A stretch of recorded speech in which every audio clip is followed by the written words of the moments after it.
online with LCKids this week. We want to encourage you guys also as you're able to come join one of our live services here at LifeChurch at 9 a.m. and 10:30 because we've got some awesome kids programming we know your children would enjoy.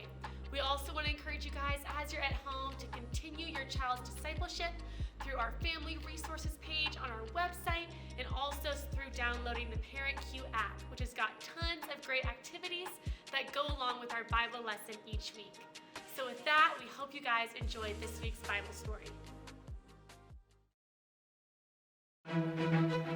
Ahoy matey! Welcome to Story Lab. This week we're talking about faith while we take a look at the story of an epic journey by sea. Land ho! Land ho!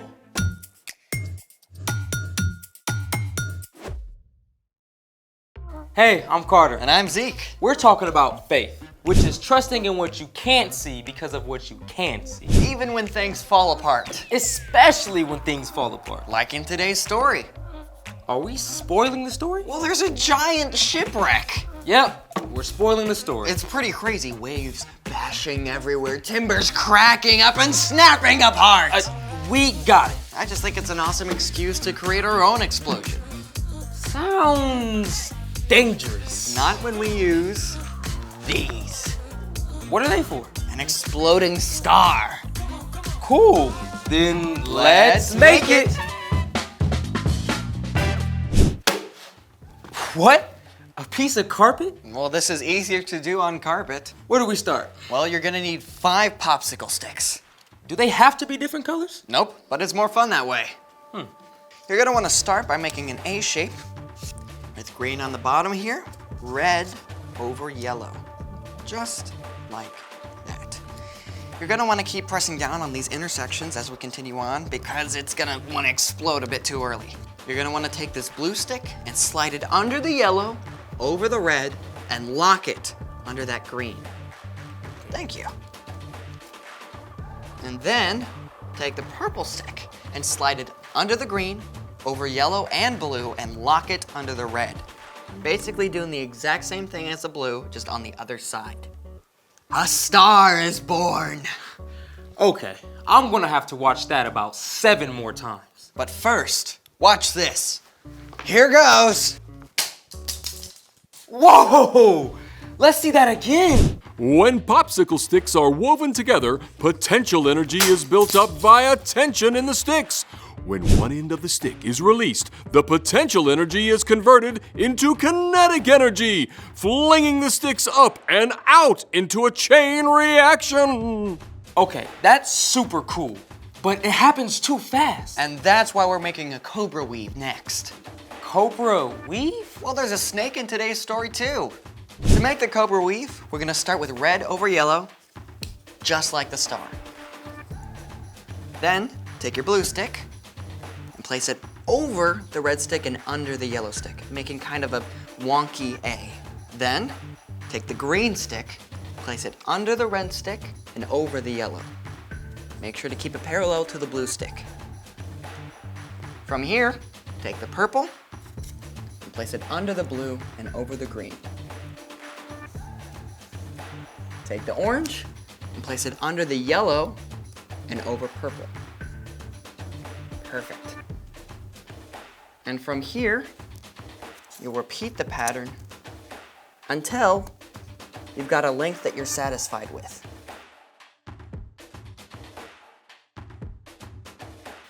What happens now? Release the cobra! Wow! Oh, I gotta see that again. So much wreckage. Speaking of which, it's time for The story before the story. Today, we're in the book of Acts, which tells the story of the early church. But before Acts, way back in the very beginning, out of a deep, deep love, God made an amazing world. But when people turned away from God, the world was broken. God made a plan to draw people back into relationship. So at the right time, God sent Jesus, God's very own son, to live among us. Jesus gave up his life and was killed. But on the 3rd day, he rose to life. After Jesus returned to heaven, the early church grew quickly. The Apostle Paul traveled thousands of miles and started many new churches, upsetting both Jewish religious leaders and Roman authorities. Which is where our story starts. Take it away. Hey everybody, I'm Brian. Our friend Paul told the story of Jesus everywhere he went, even when it got him in trouble. At last, a Roman commander had Paul arrested. When some men plotted to take Paul's life, the commander had Paul taken to the governor in Caesarea. Here Paul was kept for 2 years. Finally, when unfair accusations were made about him before a new governor, Paul demanded, "I appeal to Caesar." Now, Paul was a Roman citizen, and it was his right to get a fair trial before the ruling Caesar. But that meant an epic and dangerous trip all the way to Rome. Paul and several other prisoners were handed over to a centurion of the imperial regiment. "I am Julius. Hail Caesar!" So the men set sail, eventually making it to a harbor called Fair Havens. Paul warned Julius and the crew. Men, I can see that our voyage is going to be disastrous and bring great loss of ship and cargo and to our own lives also. The pilot and ship's owner disagreed. This is a terrible place to spend the winter. We should sail on to the harbor at Phoenix. Julius listened to the pilot and the ship's owner instead of Paul, and when a gentle south wind began to blow, they jumped at the chance to set sail once more. Anchors away! But within a short time, that soft breeze became a stiff wind, and finally whipped up to a hurricane-force gale. The ship was caught up by the waves and driven by the wind. After many days, the crew feared the ship would be torn apart and sink. They even threw cargo and the ship's tackle overboard to lighten the load. We're doomed! Even though everyone else had given up hope, Paul stood strong and continued to talk with God. At last, he addressed the crew and passengers. You should have taken my advice not to sail from Crete. Then you would have spared yourselves this damage and loss. Paul was not above a good "I told you so." Keep up your courage, because not one of you will be lost. Only the ship will be destroyed. Last night, an angel of God told me, "Do not be afraid, Paul. You must go on trial in front of Caesar. God has shown his grace by sparing the lives of all those sailing with you. I have faith in God that it will happen. However, we must run aground on an island." That night, 14 days into the storm, the ship approached land. Fearing they would be dashed on the rocks, the sailors dropped the anchors. When daylight came, they decided to make for the shore, but the ship hit a sandbar. The ship began to break up. "If you can swim, jump overboard. Otherwise, grab what you can and hold on." Everyone did as Julius commanded, and miraculously, all 276 people on board made it to shore alive. They discovered they had reached the island of Malta, where the islanders welcomed them with a roaring fire. As Paul tossed some brushwood on the fire, a snake bit his hand. The islanders were sure he would die, but Paul simply shook the snake off into the fire. When nothing happened to him, they decided he must be a god. There on Malta, Paul prayed for the chief official's father, and that man was healed of a fever. Through the help of God's Spirit, Paul healed other sick people on the island too, and the islanders gave Paul and his fellow passengers everything they needed. The end.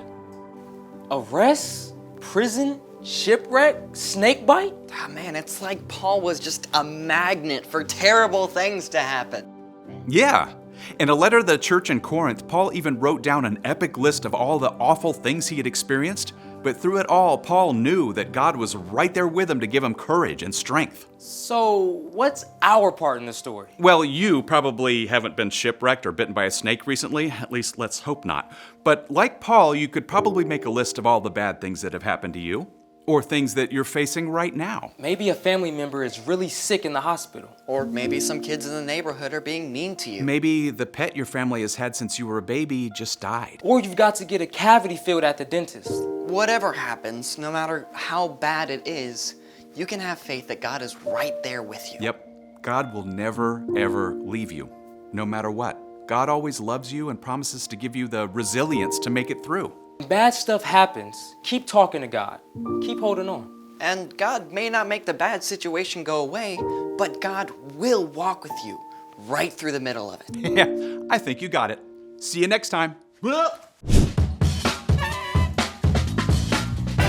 Here's the thing.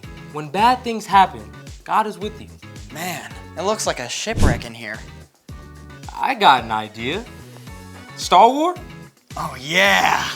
Hey, thanks for joining us in the Story Lab. See you next time. Yeah.